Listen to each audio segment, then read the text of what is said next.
buku tematik tema 9 kelas 6 yang berjudul Menjelajah Angkasa Luar.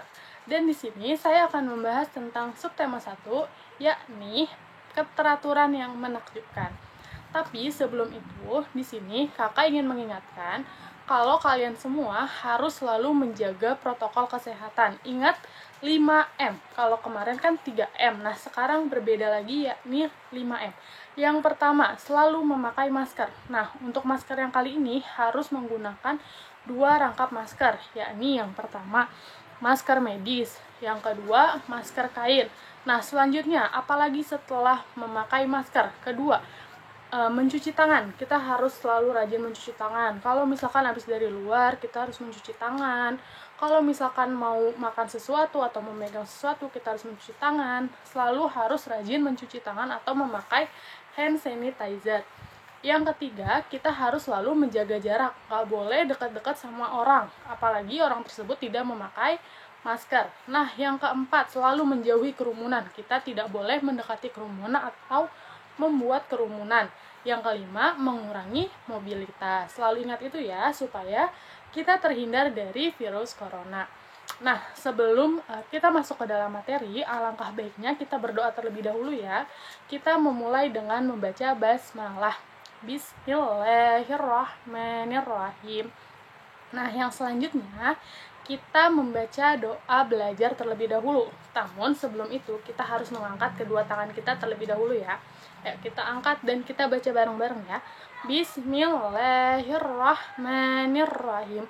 Rabbi zidni ilman warzuqni fahman. Amin. Nah, berarti setelah baca doa belajar, berarti kita harus sudah siap belajar. Nah, untuk itu, buat adik-adik semua, coba boleh dibuka buku siswanya, kelas 6 ya, buku tematik tema 9. Judulnya Menjelajah Angkasa Luar. Sudah dibuka semua? Oke, kalau sudah, kita akan memulai pelajaran pada pagi hari ini. Siap semua? Siap. Oke, semangat. Kita akan memulai dengan membuka pada halaman 1. Ya, kita masuk pada materi pertama kita. Tapi sebelum itu, di buku tematik tema 9 ini, pada pembelajaran pertamanya, kita memuat 3 mata pelajaran. Yang pertama, ada mata pelajaran ilmu pengetahuan alamnya. Yang kedua, ada mata pelajaran dari bahasa Indonesia. Dan yang ketiga, ada mata pelajaran mengenai ilmu pengetahuan sosial. Nah, sebelum itu kita akan memasuki pelajaran pertama. Nah, di sini kakak mau tahu, siapa yang di sini kalau malam suka memandangi langit? Langitnya gelap, tetapi ada isinya, ada apa aja ya di langit tersebut?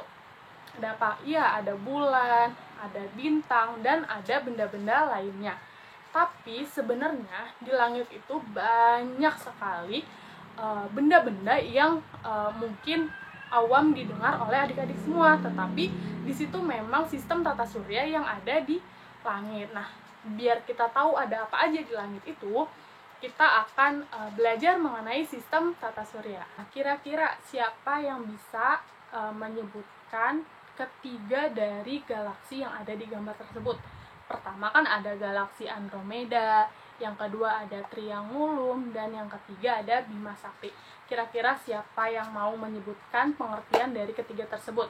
Dan satu pertanyaan lagi, siapa yang tahu di manakah di antara ketiga galaksi ini kita sebagai manusia itu tinggal? Ayo, ada yang tahu nggak? Ya, sebelum kita menjawab pertanyaan kakak tadi, alangkah baiknya kakak menjelaskan terlebih dahulu dari ketiga galaksi tersebut ya. Galaksi pertama ada galaksi Andromeda, galaksi yang kedua ada galaksi Triangulum, dan galaksi yang ketiga ada galaksi Bima Sakti. Nah, untuk galaksi yang pertama kita akan membahas mengenai galaksi Andromeda. Jadi, galaksi Andromeda yang kita kenal dengan sebutan M31. Jadi kalau misalkan Kak ribet nyebutinnya galaksi Andromeda, sebut aja galaksi M31. Nah, galaksi ini merupakan galaksi spiral yang berada dengan galaksi kita. Nah, galaksi kita galaksi apa ya?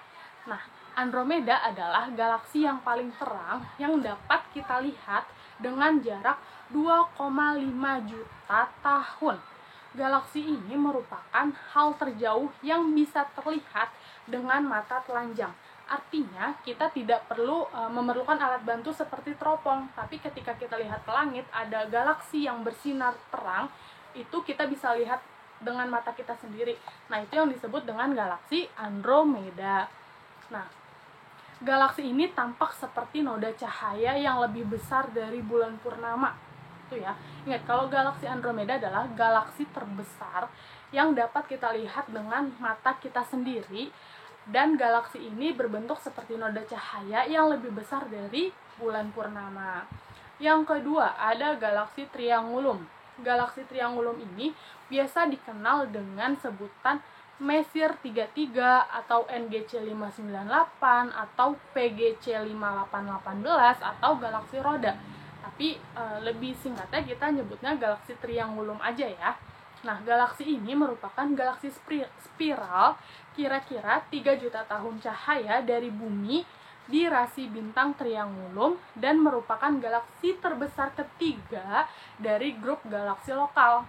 Jadi galaksi yang termasuk galaksi lokal adalah galaksi yang ketiga tadi, galaksi Andromeda, galaksi Triangulum, terus galaksi Bima Sakti. Berarti kalau galaksi Triangulum adalah galaksi ketiga yang paling terbesar di antara ketiga galaksi lokal tersebut.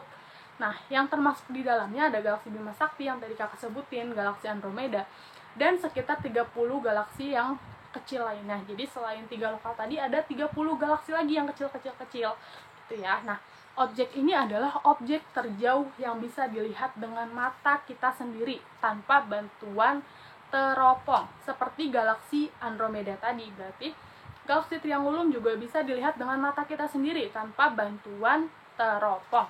Itu ya. Nah, yang terakhir, galaksi Bima Sakti. Galaksi Bima Sakti terdapat benda-benda angkasa luar yang tak terhitung banyaknya.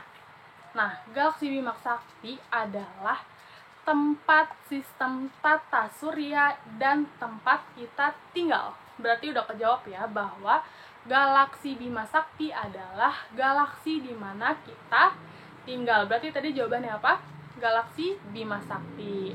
Tuh. Setelah kita bahas mengenai galaksi, kita akan membahas apa itu tata surya. Coba, ada yang tahu nggak apa itu tata surya? Ya, jadi tata surya merupakan matahari dan semua benda yang mengelilinginya. Di antara benda-benda tersebut itu dinamakan planet. Jadi benda-benda yang mengelilingi matahari disebut planet. Jadi satelit alami seperti bulan dan benda-benda lainnya seperti komet, asteroid, dan meteoroid. Jadi di tata surya itu ada matahari, ada benda-benda kecil yang mengelilinginya yakni planet, ada bulan, ada komet, asteroid, dan meteoroid. Nah, setelah tadi kita membahas tata surya itu apa, dan ternyata di dalam tata surya itu ada matahari, di sini kita akan membahas mengenai apa itu matahari. Di sini ada yang tahu nggak? Matahari itu apa sih?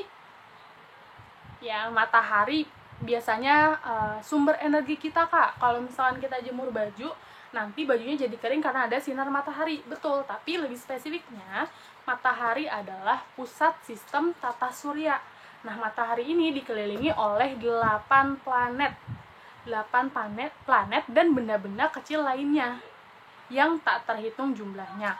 Masing-masing berada pada garis edar berbentuk elips yang disebut orbit.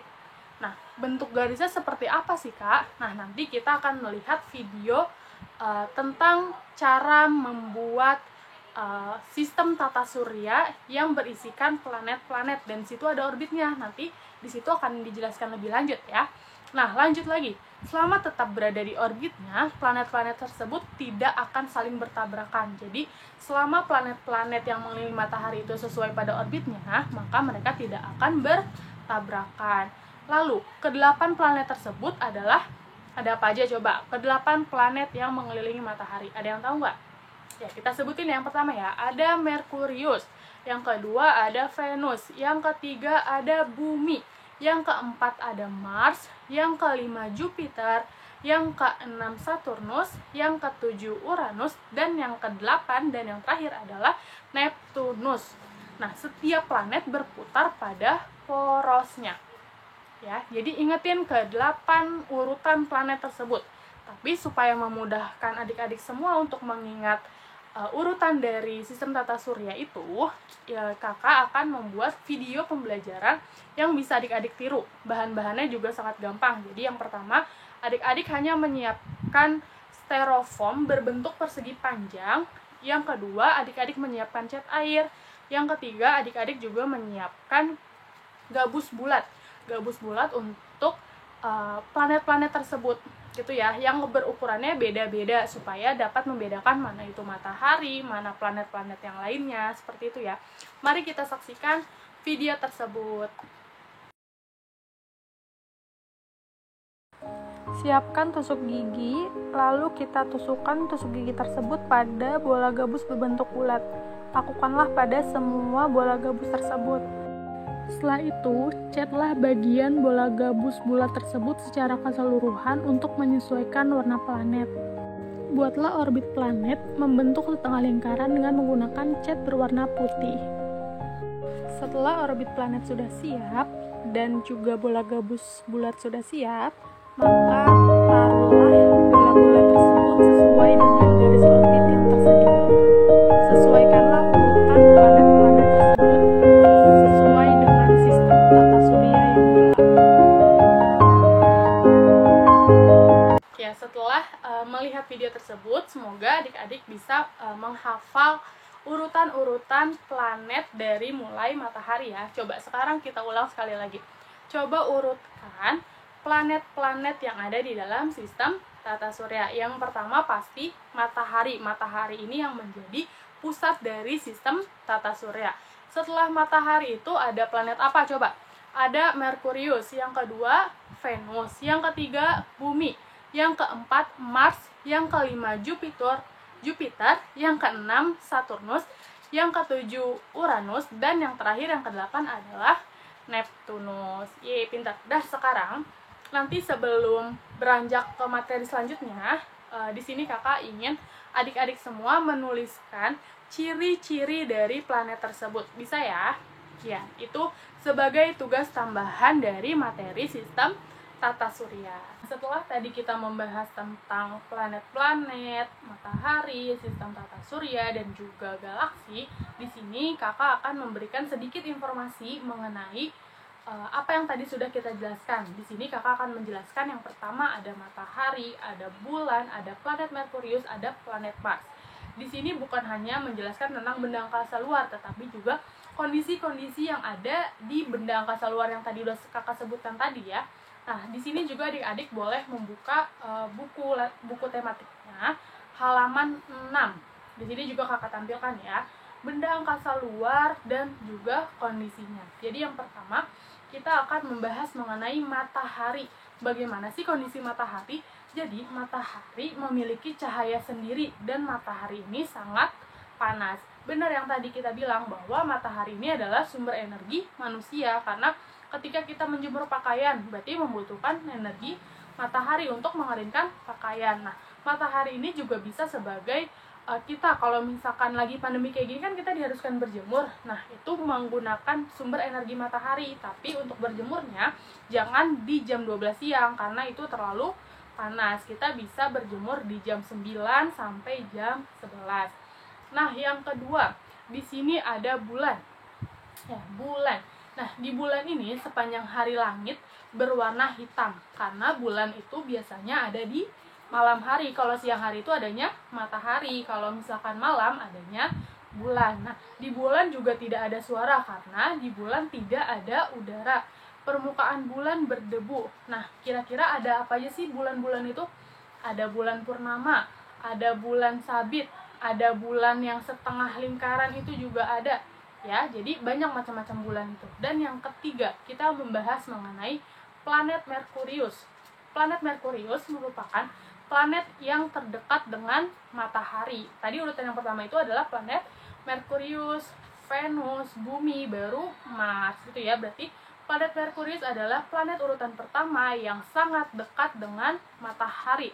Tidak ada oksigen dan karbon dioksida serta memiliki kawah-kawah yang dalam. Nah, makanya planet Merkurius ini tidak boleh diisi oleh manusia karena terlalu dekat dengan matahari dan kondisi di planet tersebut juga sangat panas dan tidak cocok untuk kehidupan manusia.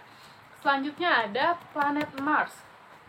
Kalau dilihat tadi dari video yang media pembelajaran tadi, bahwa planet Mars ini adalah planet merah. Biasanya kita kenal dengan planet merah. Jadi planet Mars memiliki air yang membeku di ujung bagian utaranya, mirip dengan kutub di bumi. Permukaannya bergerigi, penuh dengan angin kencang dan badai, debu yang dahsyat. Angin menyapu debu ke seluruh planet sehingga membuat warnanya menjadi merah.